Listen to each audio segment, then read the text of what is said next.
Yo tenía pensado empezar con una frase así impactante para movilizar a la audiencia, pero la voy a dejar para el final. Como todo evento que se produce en directo, siempre hay algún problema de última hora.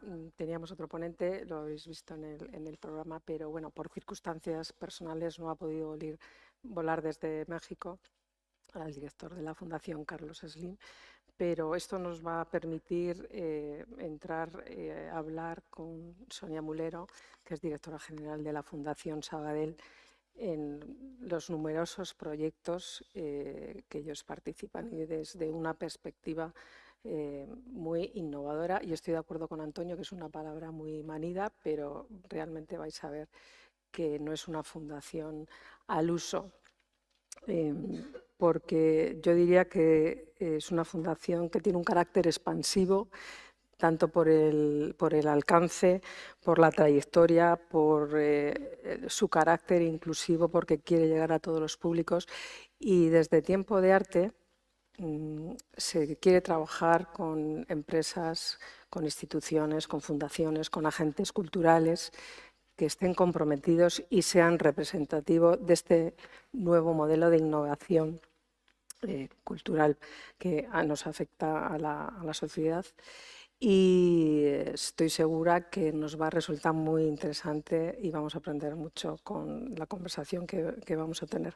Siona Mulero, yo cuando me estudié el briefing digo, bueno, ¿por dónde empiezo? Porque son muchas cosas interesantes. A veces se dicen currículums en las presentaciones que, bueno, puede resultar un poco eh, molesto, ¿no?, para la ponente, pero sí que es importante saber su background porque vamos a entender mejor cómo esta trayectoria profesional, académica y profesional, cómo eso se ha plasmado en el impulso que ha dado a los proyectos que dirige desde la Fundación.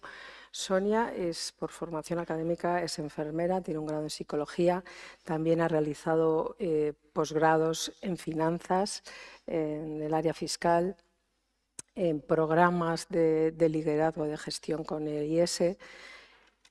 Yo no quería que lo dijera, pero ha sido nombrada una de las top 100 mujeres líderes en España y es miembro activo de patronatos tan diversos como el CEFIT de Ciencias y miembro permanente de diferentes patronatos involucrados en la cultura, en la educación y en la investigación.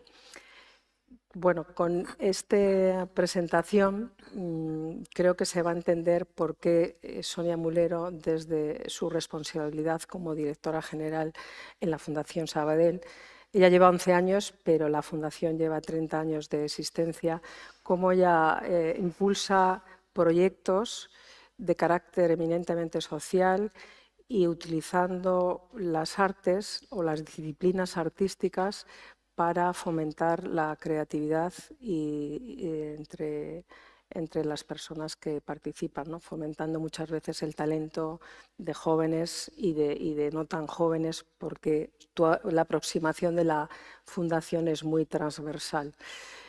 Yo quiero empezar un poco porque nos cuentes cómo son los orígenes, quién está impulsando la fundación, porque al ser diferente de lo que nosotros tenemos el concepto de una fundación, es importante saber desde dónde nace y con qué impulso permanece. Pues muchísimas gracias, Elena, es un placer. Muchísimas gracias, Merche, por invitarme y enhorabuena por el congreso. Me está resultando súper interesante. A mí la pena es que no me pueda quedar más tarde y que ayer no estuviese con los ponentes, pero la verdad que enhorabuena. Me encantan estas propuestas. Es que la fundación nace con la misma idiosincrasia que tiene el propio banco, porque el banco nace de los empresarios del textil de Sabadell.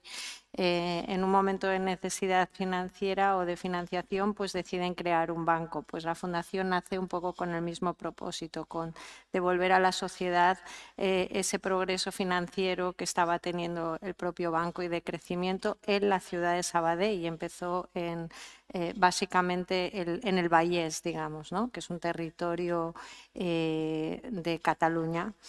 Esto fue hace 30 años y es muy gracioso cuando empiezas a mirar todas las colaboraciones que hacían, desde comprar furgonetas, desde ayudar a Cáritas de la zona, bueno, muy, muy diverso. Pero cuando el banco salió a bolsa y el presidente Oliu entró como presidente, nuestro presidente, que ahora es presidente de la fundación, es un economista humanista que cree muchísimo en la cultura y además de verdad. El banco decide varias cosas. Una, invertir en una colección de arte moderno y incorporando las piezas que ya tenía, pero básicamente moderno y contemporáneo, con lo cual se ha creado una colección de arte que pertenece al banco y no a la fundación, aunque ahora tenemos 500 piezas en comodato, las más importantes que fueron premiadas por Arco y por los premios del galerismo como una de las colecciones más importantes de España. Y primero eso, a crear la imagen que tiene el banco actualmente, una imagen moderna, diferente, elegante, pero a la vez impactante, y aunque es verdad que la palabra innovadora está manida, innovadora en ese momento, y con la fundación empezar a invertir en proyectos que realmente tuviesen impacto en el territorio del Vallés al inicio y luego, por supuesto, ahora estamos en toda España, pero, por ejemplo, la Orquesta Sinfónica del Vallés, que es una orquesta no de las más importantes de España, pero relevante, se creó a partir de nuestra inversión, de la inversión que hicimos desde Fundación Banco Sabadell. La Ópera de Cataluña, que es de alguna manera permite que óperas de pequeño formato estén por toda Cataluña, más allá del liceo, que además hay colaboración con ellos, y otros muchos proyectos que no creamos nosotros, que los hicimos en colaboración. Y esa fue un poco la idea, fomentar la cultura al principio y la investigación, con nuestros premios de investigación, que es los únicos proyectos propios que tenemos, los premios de investigación. Todo el resto es en colaboración, porque esto es algo también que nos distingue, esa permeabilidad en todo el tejido a partir de pequeños proyectos, a veces con grandes instituciones y a veces no tan grandes, pues un poco para contribuir a ese tejido asociativo de fundaciones que hay en toda España. Sí, tú hablas mucho de tejer redes para generar un tejido asociativo, algo que ya los ponentes anteriores, con las mismas palabras o con otras, Óscar Becerra de la Fábrica también ha resaltado ese aspecto que es muy importante. Requiere más esfuerzo porque coordinarse con la gente, o sea, es más fácil recibir proyectos, evaluarlos y dar un dinero, pero cuando tú quieres interaccionar con la gente porque crees en la transversalidad de los proyectos, pues eso supongo que para tu equipo es de un mayor esfuerzo. Sí. Me gustaría también ahora que hablaras de algunos de los proyectos. Si te parece, empezamos a lo mejor con los más asociados a lo que es la función del banco, ¿no? Ayudando a profesionalizar bien donantes particulares que quieren crear asociaciones o bien asociaciones que necesitan impulsar sus valores, pero de una forma más profesionalizada, valga la redundancia. Empezamos por ahí y luego seguimos con otro tipo de ejemplos más concretos. Muy bien, pues yo le comentaba a Elena que nosotros básicamente lo que somos catalizadores, porque la palabra enredadores no existe, es un poco rara, pero que nos encanta enredar a quien sea. Hay dos experiencias en este caso y vinculados al mundo de la empresa muy interesantes. Una, hace 9 años creamos un programa que se llama Vivalio, en el que ayudamos a entidades del tercer sector a trabajar el tema de la sostenibilidad financiera, la propuesta de valor y el liderazgo de las personas que trabajan en esos proyectos. Y ahí, que lo iniciamos Fundación Ship2B y nosotros, Fundación Ship2B es una empresa experta, hay una entidad experta en innovación social.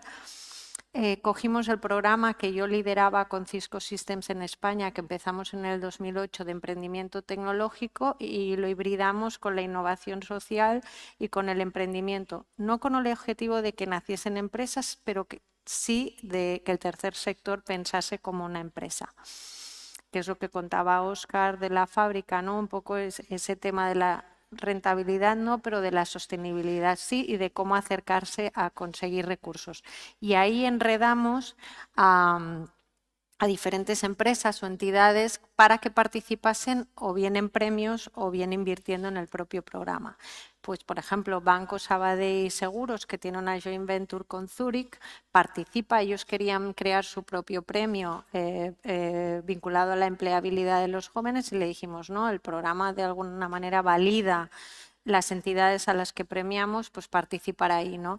Nos gusta mucho hablar con las empresas de nuestro entorno para que piensen en cuanto a invertir en cualquier proyecto de impacto social y, por supuesto, en cultura, porque nosotros dentro del eje de cultura consideramos el impacto social como algo fundamental, pues para acompañarlos en eso, a partir de la experiencia que tenemos en Fundación. Al final yo le decía a Elena que nosotros tenemos que pasar antes, o sea, un patronato, que esto todas las fundaciones, pero además después de ese patronato yo subo al Consejo de Administración y les convenzo para que nos den el presupuesto. O sea, yo también hago el trabajo de pedir recursos de alguna manera y son personas que, aunque es verdad que son personas cultas, que entienden el arte, podrían decir ¿por qué invertimos un 60% del presupuesto en arte? Y los tengo que convencer, ¿no? Es verdad que teniendo al presidente que realmente lo cree es un apoyo fundamental.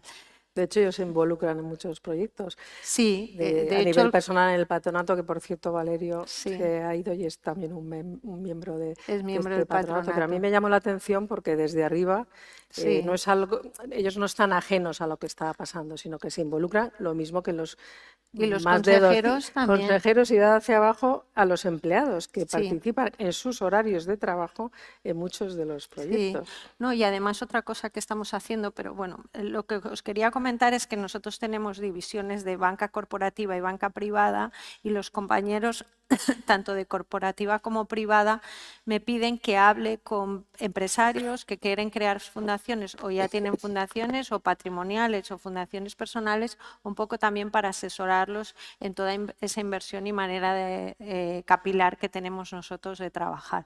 Porque al final no es tan difícil, o sea, nosotros una de las cosas también que nos distinguen es que tenemos una estructura pequeña. Todo el mundo se sorprende que en una fundación como el Banco Sabadell solo seamos 12 personas. Y es que solo somos 12 personas y eso lo permite el trabajo colaborativo, que es muy intenso, como decía Elena, pero que de alguna manera hace que un 80% de nuestro presupuesto vaya a actividad. Vaya a actividad. Eso es mucho. Es mucho. Como he visto que se han sumado muchos universitarios y gente joven, a los cuales luego les voy a invitar a que hagan alguna pregunta, a toda la audiencia, por supuesto, pero especialmente a ellos, porque ellos, los jóvenes universitarios o estudiantes, van a ser el futuro si conseguimos imbuir esta creencia de que verdaderamente las disciplinas artísticas nos transforman como personas. Podemos empezar a contarles algunos de los ejemplos concretos. Vamos a empezar por los jóvenes, en los que ellos, que vosotros promocionáis e impulsáis con ellos, sí. ¿no? O el de Rabat o... Un 60% del presupuesto se va, el transversal es el talento joven, porque cuando yo me incorporé hace 11 años en la fundación, una de las cosas que les dije, porque yo venía del mundo del talento tecnológico emprendedor, es que el talento es el futuro, porque si no acompañamos en nuestros ejes a que los jóvenes creen valor y puedan profesionalizarse o desarrollarse en su carrera, pues de alguna manera no tendremos esos clientes de futuro, ¿no? Que se acerquen a nuestro banco. Y por eso es el impulso al talento joven, básicamente. Y programas de transformación vinculados a la cultura, pues puedo contar algunos ejemplos muy interesantes, como podrían ser... uno que hemos hecho hace poco con el Teatre Lliure, hemos creado una compañía que se llama Animal Lliure, que es Animal Libre en castellano, que lo que fomenta es la incorporación de personas con discapacidad en el mundo de la interpretación, pero no como guetos de personas con discapacidad, sino integrados en una obra de teatro en el que trabajan pues todo tipo de personas. Y ha sido una experiencia, hemos estrenado la obra hace poco y de verdad que tendríais que ver, yo en la rueda de prensa me emocioné, lloré, porque fue, o sea, ellos están trabajando para un público que viene al teatro en un escenario grande y estaban súper emocionados. Y son personas pues que de alguna manera ven que bueno, había personas sordomudas, había otras personas con síndrome de Down y después los actores y las actrices que bastante conocidos, y después la obra se escribió también pues para divulgar lo que es tener una persona con capacidades diferentes, podríamos decir. Y la verdad que ha sido un éxito este proyecto Anima Iura. Costó venderlo al patronato porque tuvimos que invertir bastante dinero este año y vamos a tener que seguir invirtiendo, pero la idea es esa, ¿no? Que cualquier obra de teatro pueda incluir a personas con diferentes capacidades. Otro muy interesante y que ha cambiado muchas vidas es el que tenemos en Matadero, Matadores de la Fábrica, con Cineteca, que lo que hace es, Pedro Sara es un director de fotografía bastante reconocido y su mujer es psicopedagoga. Entonces cogen a chicos y chicas que han venido migrados en circunstancias muy complejas y les hacen crear su película de vida, y a partir de esa película de vida trabajan en técnicas de interpretación para incorporarse al mundo del cine o como técnicos o como actores y actrices, y algunos ya están. Bueno, se me hace gracia porque los veo en series de Movistar y de Netflix y al equipo le hago una foto, mira, esta es becada nuestra, y la verdad que emociona como ver eso transforma. Y después, por último, y hay muchos más, pero así son ejemplos relevantes, trabajamos un proyecto que se llama Tempo en Girona y en Sevilla, que lo que hace es incorporar herramientas artísticas para trabajar situaciones complejas emocionales en institutos que les llaman de alta complejidad. Y con la música también, hacemos temas de música y tecnología con grupos SIFO que trabajan con personas también con discapacidad. Bueno, todo lo que sea que pueda cambiar el mundo a través del arte, nosotros, por todos los años que llevamos invirtiendo en cultura, creemos que debemos ir por ahí para fomentar que otras empresas también trabajen en eso. A mí otro proyecto que me gusta mucho porque está dentro del ámbito rural es el proyecto Raval, que se hace con universitarios de León. Sí. Y bueno, tanto de grado como de máster y posgrado, para la activación social, económica y cultural en el ámbito rural. Entonces, es otra de las características que me llama la atención en la fundación que diriges, porque no es muy habitual que se salga, tú has hablado de Sevilla, has hablado de Madrid, pero ir a un ámbito rural, pues bueno, no todo el mundo se quiere o puede comprometerse, ¿no? También lo que hacéis con jóvenes para impulsar la ópera y la música, pero también con personas mayores, porque el proyecto Ópera Push... Este es maravilloso. Cuéntanos, porque sé, sí. ya estamos con gente de otra generación y además que no son profesionales, ¿no? Bueno, con Valerio, que ha estado antes, que está en el patronato, y en el círculo hemos trabajado mucho la cultura transgeneracional. Es verdad que nuestro foco muchas veces son los jóvenes y sobre todo llevar la cultura al público joven, pero con la ópera de Cataluña, que yo estoy en el patronato, Sabadell fue elegida capital cultural, y cuando nos dijeron hay que hacer algo, dijimos vamos a coger una experiencia que hizo el Liceo, que es una ópera comunitaria, llevar la ópera colaborativa.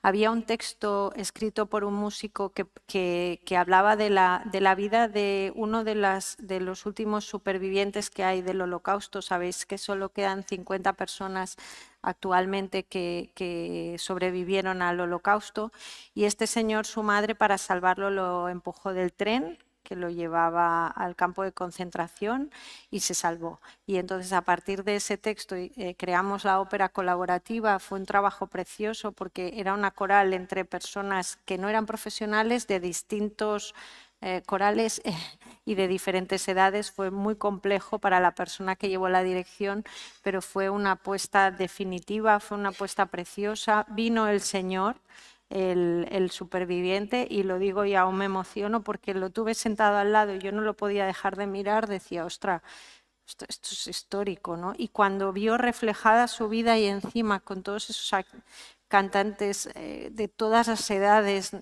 y tan bonito, que fue una experiencia preciosa.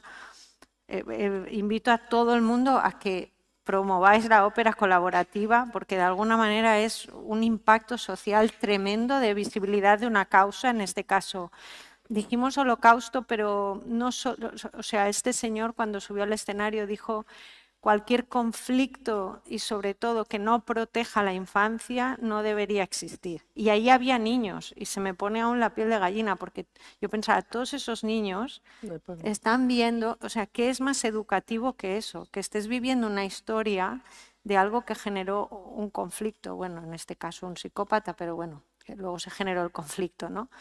Y para mí eso fue muy instructivo. Y luego todo ese trabajo con personas también diversas. Y yo creo que la cultura debería promover eso, que cualquiera pudiese acercarse a las artes y que las artes sirviesen, fuesen un motor de transformación para cualquier persona. De hecho, estaba acordando hace 2 años en el Palacio de la Magdalena, cuando fue el segundo Congreso de Tiempo de Arte, estuvo el doctor Actal, que es el jefe de psiquiatría en Valdecilla, y él es un gran promotor de los grupos corales para mejorar la salud mental. Y de hecho él estuvo en Madrid con una coral de toda España, reunió a 1000 personas, pacientes, muchos de ellos, y él incluso se apuntó a cantar, pacientes con depresión, pacientes con algún problema psíquico, y consiguió que esas personas cantaran en el Auditorio Nacional de Madrid. Es un gran promotor, es un cántabro, y bueno, otro cántabro de las muchas voces que hemos escuchado esta mañana, emprendedoras y con una visión totalmente futurista de lo que debe ser la empresa. Y yo creo que está respaldado científicamente, como hemos escuchado esta mañana ya a Juan. O sea, todos los que estamos hablando hoy aquí tenemos una visión común de cómo aproximarnos a las artes desde diferentes puntos de vista, pero con elementos en común, que es la creencia, efectivamente, de que la música, la pintura, cualquier tipo de expresión, la danza, nos ayudan a transformarnos de una forma más personalizada y con el bien que eso supone para los que están alrededor. No sé si alguien del público tiene alguna cuestión para Sonia o por alguno de los ponentes que queda aquí. Si queréis aprovechar, ahora es el momento. Si tenéis alguna cuestión que surja. Yo, mientras alguien se anima, quiero contar otra cosa loca que hicimos, porque antes, no me acuerdo cómo se llamaba la chica que es directora general de una empresa y que contaba que estaba fomentando también la parte artística para los empleados, para mejorar el clima. Hicimos una cosa en el Círculo de Bellas Artes, porque Valerio siempre lo enredamos con cosas así, la confianza, y es que montamos una hackathon a partir de retos que nos presentaban las entidades, con la Escuela de Música Reina Sofía, con el grupo SIFU, que trabaja con música y discapacidad. Bueno, diferentes entidades presentaban retos para jóvenes que era de impacto social y vinculado a la innovación social, pero les poníamos herramientas artísticas para hacer todo el desarrollo, pues desde poesía, teatro, y la verdad vinieron compañeros del banco, por eso lo cuento, y dijeron que eran una de las, como mentores de los chicos y las chicas que venían, más transformadoras que habían vivido, ¿no? Porque igual les hicimos crear un rap a partir de poesía, que ponerse a cantar, a interpretar, y cuando hacemos algo así vienen compañeros del banco, la verdad que todos, luego hacemos un vídeo y la sonrisa que tienen. Habéis hecho un estudio, que ahora le voy a preguntar a Enrique que nos cuente esa experiencia con los empleados del banco que han participado en esas experiencias, de cómo ha repercutido a nivel personal y a nivel profesional cuando se han visto involucrados en cualquiera de estos numerosos y diversos proyectos? Sí, sí, sí, sí, o sea, siempre hacemos encuestas, en las encuestas de clima también preguntan porque en la fundación tenemos 240 voluntarios, pero en el banco hay 1.300 voluntarios, que no está mal para una magnitud de 14.000 empleados, ¿no? Y todos dicen que realmente transforma. Luego tenemos otros beneficios en la empresa, que es para el colectivo directivo y para todos los empleados a través de BS Live, que es entradas para conciertos, participar también en experiencias culturales. O sea, para nosotros la cultura y las artes es uno de los elementos fundamentales tanto del propio banco como de la fundación. Pues Hola, hola, buenos días. Bueno, precisamente una de las inquietudes que se me han generado en esta charla, que os agradezco, es una idea que además estamos tratando de realizar, no la veo. es cómo dar voz a los intereses de los jóvenes, ¿no? Porque precisamente ayer tuve una conversación que comentaban que una persona que se dedica a recursos humanos, que comentaban que la juventud tiene otros intereses a la hora de trabajar, ¿no? Valoran mucho su tiempo y valoran otras cosas que a lo mejor en otra época no valorábamos. Eso por una parte, o sea, cómo hacen para implicar a la juventud o si han propuesto alguna vez hacer un hackathon inverso, es decir, que fueran ellos los que plantearan los retos en vez de solucionarles, ¿no? Y la otra pregunta que tengo para las empresas, yo hice económicas, pero mis caminos me derivaron hacia la cultura y hacia el turismo. Y es si realmente, por lo que no tenía idea del dato relacionado con el absentismo laboral, si realmente creen que hay innovación en la gestión empresarial, porque es súper importante que sean los propios empresarios los que lideren ese cambio, ¿no? O sea, si hay importancia a la hora de que haya una comunicación más estrecha con los trabajadores, ¿por qué hay tanto absentismo, ¿no? Entonces, para generar innovación en la gestión, la implicación por parte de la dirección, sí creen que existe, ¿no? Para dar voz también a los trabajadores. En el tema de los jóvenes, la implicación en los jóvenes, nosotros, ya os decía, es que es fundamental. No solo les planteamos retos, sino que tenemos muy en cuenta las necesidades. Por eso le contaba también a Elena que participamos en proyectos muy de nicho para que quien se quiera dedicar al mundo de la lírica se pueda dedicar. Por tanto, los escuchamos. Tenemos grupos motores en la Fundación de talento para saber cuáles son las necesidades reales del talento y nos acercamos a las instituciones así. También le comentaba a Elena que sería mucho más fácil para nosotros, por la magnitud de nuestra entidad y el proyecto que tenemos, desarrollar proyectos propios, pero creemos que ya hay entidades que trabajan muy bien, que trabajan la causa de forma muy cercana y que por tanto conocen las necesidades. Por tanto, sabemos muy bien cómo respiran esas entidades en cuanto a los ejes que tenemos planteados y, por supuesto, al talento joven. Los escuchamos siempre. Y luego lo que comentabas, en nuestro caso como banco, bueno, nosotros están constantemente midiendo los pulsos de... Pensad que nosotros ahora estamos en una situación que todos conocéis y el sentido de pertenencia, que no sé quién ha comentado antes, y le he hecho la broma a Elena de, bueno, pues que hagan una OPA a la empresa y veréis cómo mejora el sentido de pertenencia. Igual es la fórmula, pero te salen los colores muy claramente. Sí, sí. Pero es verdad que fomentar la cultura, Daniel. Sí, hola.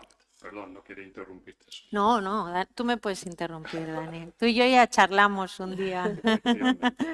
Efectivamente. Bueno, mira, yo creo que esto es un comentario que tiene que ver con vuestro diálogo y el grupo anterior. No es una pregunta, es un comentario. Yo creo que aquí estamos debatiendo algo que es bastante importante, que es la utilidad del arte. ¿Qué sentido tiene el arte? Que es una pregunta muy filosófica y compleja, pero tengo que decir que me ha encantado, Sonia, oírte palabras como proyectos que habéis creado ha hecho a la gente sonreír, llorar, les ha emocionado, les ha tocado, les ha reverberado. Esa es la utilidad del arte. Y es una utilidad importantísima. En un mundo como el actual, de un despiste enorme, donde las tradiciones humanistas están siendo seriamente amenazadas, yo creo que esa es la utilidad del arte. Me preocupa un poco, y esto lo quiero decir con cariño y con respeto, algunas cosas que he oído en el panel anterior, en el grupo anterior. Porque muchas veces se piensa que el arte no es útil y como que hay que buscarle una utilidad concreta de productividad. Que el arte pueda no ayudar al absentismo laboral, no lo sé. Y estoy tirando piedras sobre mi propio tejado porque yo trabajo mucho con empresas para crear obras de arte que sé que tienen esa función de pertenencia del empleado, ¿no? Que se haga sentir más cómodo en el lugar de trabajo. Desde luego, desde el COVID, claramente es un problema. Pero no nos equivoquemos, que eso no hace que el arte sea la razón única por la que debe tener presencia en la empresa. El arte es algo que es vital. Es lo que nos da vida, es lo que nos da esperanza, es lo que nos ayuda a procesar el mundo, que cada vez es más complejo. Las empresas necesitan arte porque necesitan tener alma. La sociedad necesita arte porque necesita tener alma, si no es una sociedad que muere. Entonces, ese aspecto como práctico, vamos a meter arte para conectar más con el empleado, es algo que a mí me ha molestado un poco, tengo que decirlo sinceramente, ¿no? Bueno, yo creo que eso tiene una lectura un poco de... A lo mejor cada uno lo podemos apreciar de diferente forma, porque yo la lectura que hago es que, bueno, pues los empresarios que quieren innovar están, bueno, como el panel anterior, pues quieren introducir, o sea, se dan cuenta de un problema que existe, se dan cuenta que aparentemente es algo intangible, ¿no? Lo del tema del arte, la primera vez que se escucha, hasta yo creo que Enrique mañana nos va a contar cosas muy interesantes, y si quieres intervenir para hablar un poco de la experiencia con los empleados, yo creo que sería bueno, a no ser que mañana lo vayas a contar. Pero volviendo a tu reflexión, que me parece muy interesante porque es lo que realmente se quiere transmitir, pero eso no quita que los empresarios tienen que llevar un proceso, ¿no? Que es primero darse cuenta de, y hay algunos que se están subiendo a ese carro y están en ese proceso, están viendo que aunque sea un bien intangible, sí que es verdad que si tú tienes empleados que están más contentos porque haces actividades que les dan una satisfacción personal, eso repercute en la productividad y en todo, ¿no? Entonces, hay que dar un margen para procesarlo, ¿no? Yo también, Óscar, le tenía que apuntado esta mañana que he hablado, que yo creo que va en la línea de lo que tú dices, que la cultura como refugio, donde lo fundamental va a ser pensar, reflexionar, porque la cultura no es un pasatiempo, sino una necesidad. Pero eso lleva un proceso para interiorizarlo, y desde luego las empresas que están aquí, las que han estado en el pasado en otros congresos, en Santander y en Madrid, son ejemplos representativos, o como ahora el ejemplo que traemos de la Fundación Sabadell, de que efectivamente ese algo que es intangible, hay muchas empresas e instituciones que le están dando mucho valor. Elena, y si me permites un tema, yo creo que a veces, Daniel, lo tenemos que ver es como medio y no como un fin. Pero es que hay un tema anterior que nos olvidamos, porque para que las empresas sean sensibles tienen que haber empresarios sensibles, y eso se construye en el sistema educativo, y donde deberíamos ser críticos, porque muchas veces se es crítico con la empresa, y la empresa lo que tiene que ser es rentable.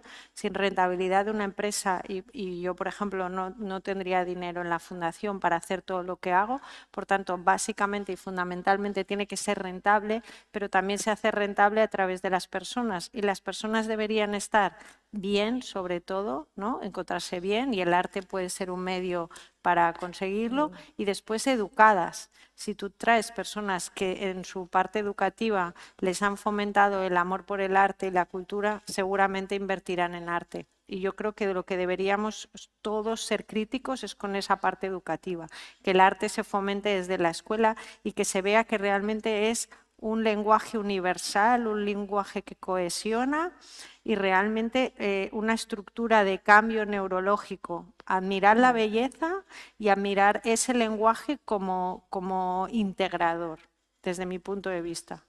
Absolutamente de acuerdo. Yo también quiero decir que creo que hay unas enormes dosis de creatividad en la empresa. El empresario tiene que ser por naturaleza creativo, tiene que sentir el mundo, tiene que tomar decisiones, tiene que palpar el mercado, y eso también es arte. O sea, que yo creo que también es importante insistir en ese elemento. Pero si solamente seguimos un elemento de utilidad y de pragmatismo en nuestro contacto con el arte y la cultura, creo que estamos perdiendo lo mejor que puede ofrecer el arte.